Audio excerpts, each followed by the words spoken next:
During my farewell party, my cousin stood up and announced he landed a lead role in a movie. Then they turned it into his celebration while I wiped soda off the floor. I didn't say a word, but the next morning, my mom found something near the coffee pot and just froze. "So I guess this is my moment too," my cousin Nate said, raising his glass with the kind of smirk you only wear when you know you've stolen the spotlight. I just landed the lead role in a movie. And just like that, my farewell party became his victory parade. There was a stunned silence at first, like everyone was still trying to figure out if he was serious. Then my aunt clapped, and someone started cheering. My uncle stood up and wrapped him in a hug. My mom beamed, because of course she did. Nate was her sister's golden boy, and somehow, his success always outshone my efforts, no matter the occasion. I stood there holding a half-empty can of Sprite, watching as the room spun away from me. Balloons with "Good luck, Evan," written in glitter letters, still floated near the ceiling, forgotten.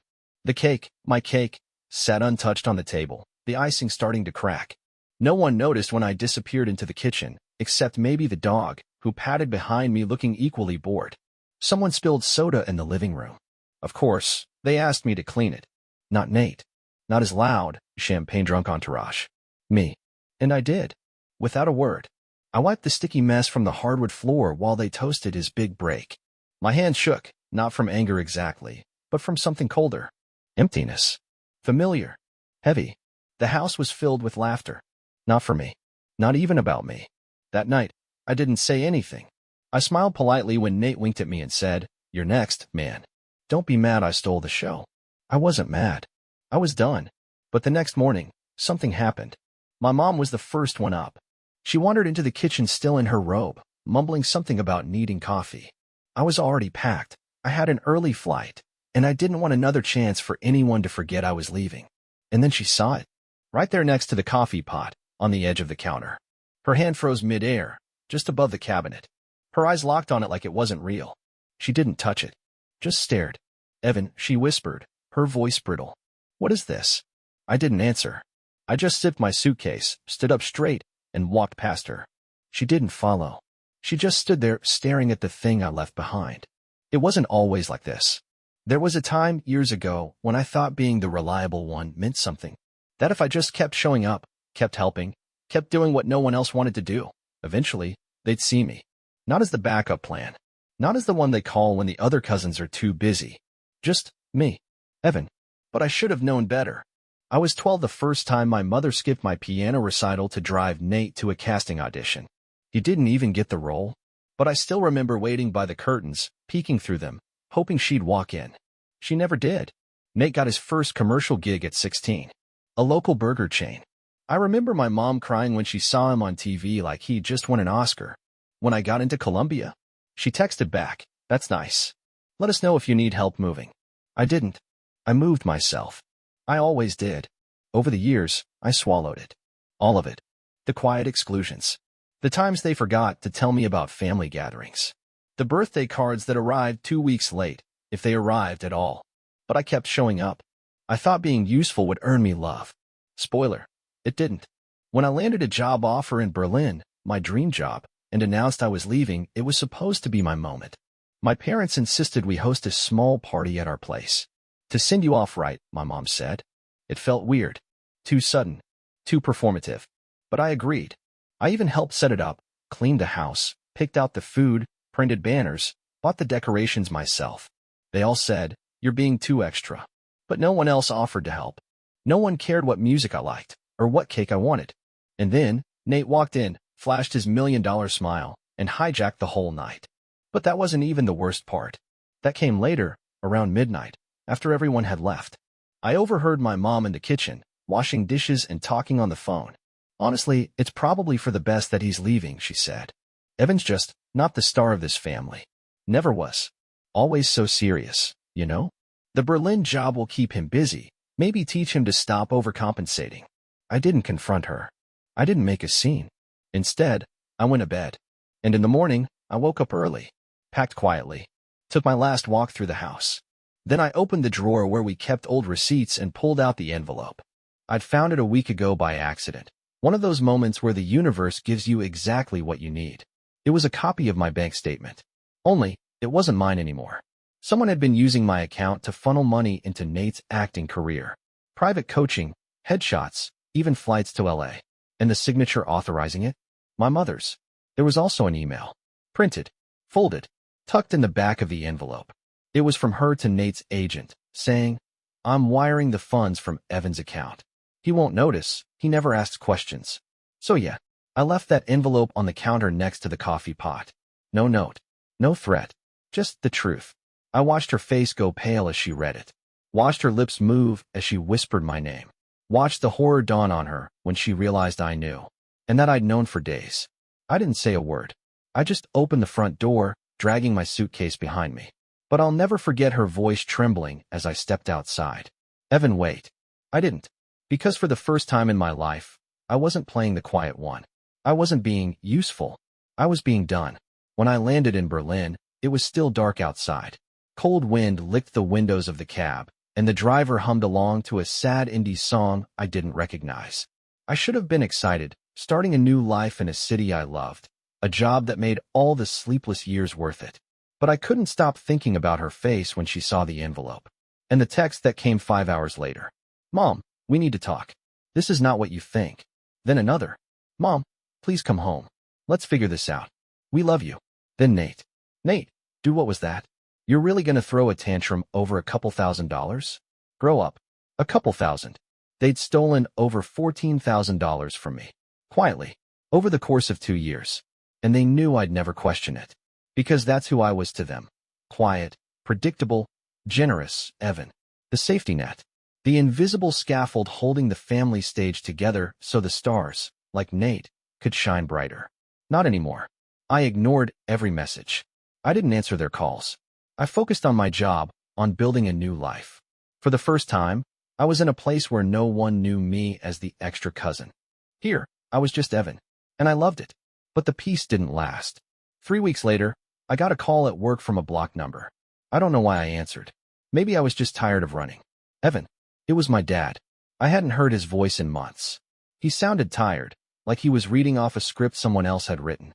"We're flying out tomorrow," he said flatly. "Your mother and Nate need to talk to you. This has gone too far." I laughed, bitter and hollow. "Gone too far? You mean me leaving after you stole from me? After Nate turned my farewell party into a press tour for himself?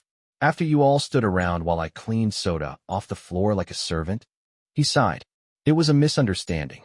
"No," I said sharply. "It was betrayal. Call it what it is."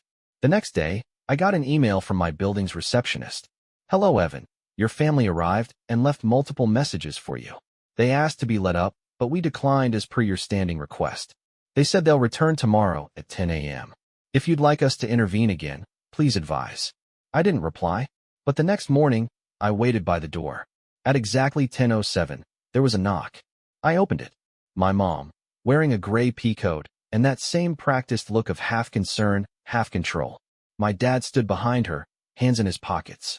And Nate, sunglasses, scarf, smirk. He looked like a walking magazine cover. "Hi, honey," my mom said carefully. "Can we come in?" I stepped aside. Not for them. For me. I wanted to hear it. I wanted to look them in the eye and see if they were capable of admitting the truth. They sat stiffly on the couch while I leaned against the kitchen counter, arms folded. No coffee. No fake small talk. Just war. Mom started. "Evan, we made a mistake. I made a mistake. I was under a lot of pressure. Nate's career was struggling, and you've always been so stable." Nate cut in. "You didn't even notice the money missing, man. Don't act like we robbed a bank." I stared at him. "You took from me. You just wore my last name while doing it." Dad finally spoke. "We're here to apologize." I raised an eyebrow. "Oh, yes," Mom said. "But we also need to move forward. We need this family whole again." There it was. Need. Not want. Not we're sorry. Not we were wrong. Just we need you back. Because they needed the guy who always paid for dinner. Who lent money without asking for receipts. Who never fought back. "I'm not coming back," I said simply. Silence. My mom's face twitched. "Evan, don't be dramatic." Dramatic? I laughed. "You forged my signature. You took money behind my back. You hijacked the most important night of my life. And when I didn't clap for Nate loud enough, you called me bitter." Nate rolled his eyes. "I didn't know about the money, all right? That was Mom. I just thought it was." "What?" I snapped. "Fair? Because I don't pose for selfies or cry on cue." You've always had a problem being supportive, Nate hissed. You act like a saint, but you've been jealous of me since we were kids. I stepped forward, slow and deliberate. Jealous? You mean when Mom framed your headshots and put them over my graduation diploma? Or when she gave you the master bedroom because your creativity needs space? You mean then? My mom stood. That's enough. No, I said. It's not. She froze. I'd never raised my voice to her. Not once. But this wasn't a son speaking to his mother. This was a man speaking to the people who built their comfort out of his silence. You want the truth? I said. Here it is. I sent money when Dad was laid off. I paid for your surgery co-pays when insurance wouldn't cover them. I bought your car, Nate. And never once, did anyone say thank you. But the moment I stopped being convenient, I was disposable. That's not true, Dad muttered. I turned to him. You knew. You looked the other way. Because it was easier to let Mom run the show, and easier to believe Nate would make it big someday, and save us all. I will make it, Nate snapped. I hope you do, I said. Because from now on, you're paying your own bills. Mom crossed her arms. We came here to make peace. No, I said. You came here to reset the cycle. So I'd forgive and forget, and go back to being your human wallet. Dad stood, his voice low. Evan, listen. I have been listening, I snapped. My whole life. And now it's your turn. I walked over to my desk and pulled out a file. Inside, a notarized statement revoking my parents' access to my shared accounts. A fraud report. A list of transactions I'd already submitted to the bank. I handed them the envelope. Nate stared at it like it was a live grenade. You wouldn't. I already did. You're blowing up the family over money? Mom asked, eyes wide. No. I said, calm now. I'm tearing down the illusion that I ever had a real family to begin with. The three of them just stood there, silent, stunned. I opened the door. I have a meeting, I said. Feel free to see yourselves out. My mom's voice cracked. If you walk away from this. I cut her off. I'm not walking away. I'm breaking free. And then I shut the door. They left without another word. No slamming doors, no dramatic exits. Just a quiet shuffle down the hallway. But that silence, it roared. It wrapped around the apartment like smoke from a fire I'd just set. A part of me thought I might feel relief. Closure. But I didn't. Not yet. Because I knew what came next. The performance. The rewritten story. The guilt trip.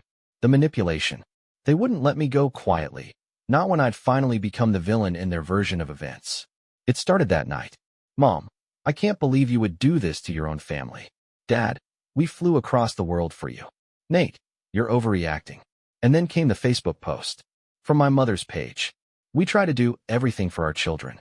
Sometimes they forget who's been there the most. We raised a son, not a stranger. But God sees all. God sees all. Yeah, he does. And I bet he kept the receipts too. I didn't reply. I didn't post. I didn't defend myself. I just watched. Comments flooded in. Distant relatives, church friends, even my middle school music teacher chimed in with prayers and sympathy. He'll come around, they said. Kids get cold sometimes. So sorry you're going through this, Mary. Not one of them asked what happened. Not one of them thought maybe, just maybe, the quiet kid finally snapped because he was pushed too far. But that was fine. Because while they were busy crying over a carefully curated Facebook pity party, I was rebuilding. And I was starting with myself. The first night after they left, I didn't sleep. I stayed up watching the city lights outside my window. Berlin humming quietly in the background like a new chapter breathing just below the surface. My stomach twisted, but it wasn't regret. It was withdrawal from a lifetime of being the emotional mule for everyone else. The next day, I deleted the family group chat. Unfollowed Nate. Blocked my parents' numbers. I even pulled out the photo album my mom had made for me when I graduated college and tossed it. Page after page of forced smiles at events they barely showed up to. I didn't need reminders of who I used to pretend to be. A week later, I got a call from an unknown number. I let it ring. Then it rang again. And again. Finally, I answered. Hello. There was a pause, then a sigh. Evan, it's Aunt Melissa. I blinked. I hadn't spoken to her in almost 5 years. She was the black sheep on my mom's side. The one who embarrassed the family by moving to Portugal and marrying a man they didn't approve of. I heard what happened, she said softly. I waited for the judgment. The lecture. The subtle shaming. But instead, she said, good for you. I froze. What? I saw the post. Your mom's always been good at playing saint. But you? You've always been the strongest one. You just didn't know it. I sank into my chair. I didn't think anyone saw it. We saw it, she said. Some of us always did. We were just too scared to say anything. That was the first time I cried. Not because I was sad. Because someone, somewhere, finally got it. The fallout grew louder before it got quieter. Nate posted a tell-all podcast episode about toxic siblings. He didn't name me, but he didn't have to. Everyone knew. Then a tabloid picked it up. Up-and-coming actor Nathaniel Green opens up about betrayal, family, and how Hollywood healed his pain. I laughed so hard I nearly dropped my coffee. Hollywood healed his pain? I paid for his first 3 acting coaches. I covered his rent in LA for a year while he found himself. But sure, he was the victim. I got messages from random strangers. Some defending him. Some calling him spoiled. One girl wrote, "Thank you. My brother's the Nate in our family." I thought I was the only one who saw it. That one? I screenshotted and saved. A month passed. Then 2. And something strange happened. Peace. No more surprise calls. No more backhanded guilt texts. No more being dragged into other people's messes. I'd wake up, make coffee, walk to work, go out for drinks with new friends, laugh, really laugh, without checking over my shoulder to see who needed saving. I started sleeping through the night. I signed up for German classes, joined a photography club, said yes to a date for the first time in 2 years. And every time I did something just for me, I remembered the way my mom's face crumbled when I said, "I'm not walking away. I'm breaking free." Because that was the truth. This wasn't about revenge or punishment. It wasn't about taking something from them. It was about giving something back to myself.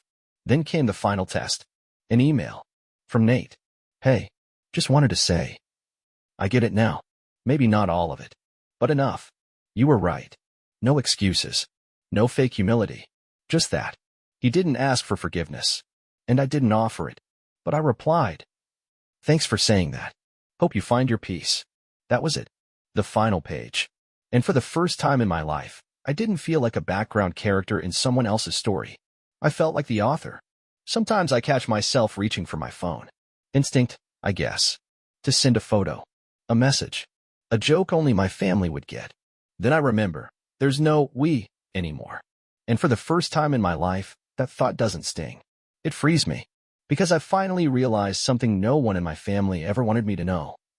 I'm not broken. I'm just untrained in betraying myself. They taught me to shrink, to nod, to carry burdens that weren't mine and call it loyalty, to bleed quietly in exchange for crumbs of validation. But those days are over. They don't get to narrate my story anymore. I do. I thought the hardest part would be cutting ties. But it wasn't. The hardest part was releasing the hope that someday they'd change. That someday I'd matter. I don't hope for that anymore. And strangely, that's where peace began. A few weeks ago, I stood at a train station in Berlin. A crisp spring morning, sun cutting through cold air. I was sipping coffee when a woman bumped into me and apologized in German. I replied fluently. She smiled. I smiled back. It hit me then. I belong here. Not just in this city. In this skin. This body. This voice that no longer shakes when I speak. Later that day, I got an email from my old landlord back home. A letter had arrived for me. From my mom. She'd written it by hand. I opened the scan. It was 3 pages of guilt, nostalgia, and just enough sugar to pass as love. The last paragraph said, "We only ever wanted what was best for you. I wish you could see that. You've changed." I read it twice. Then I deleted the file. No reply. No closure. No more performances. Because yes, I've changed. I no longer believe that being related to someone gives them the right to hollow you out. You know what's funny? They used to call me the quiet one. I wasn't quiet. I was watching, learning, surviving. And now? I'm louder than all of them. Not in noise, but in action. In the way I live. I'm building something here. Real friendships. A job I love.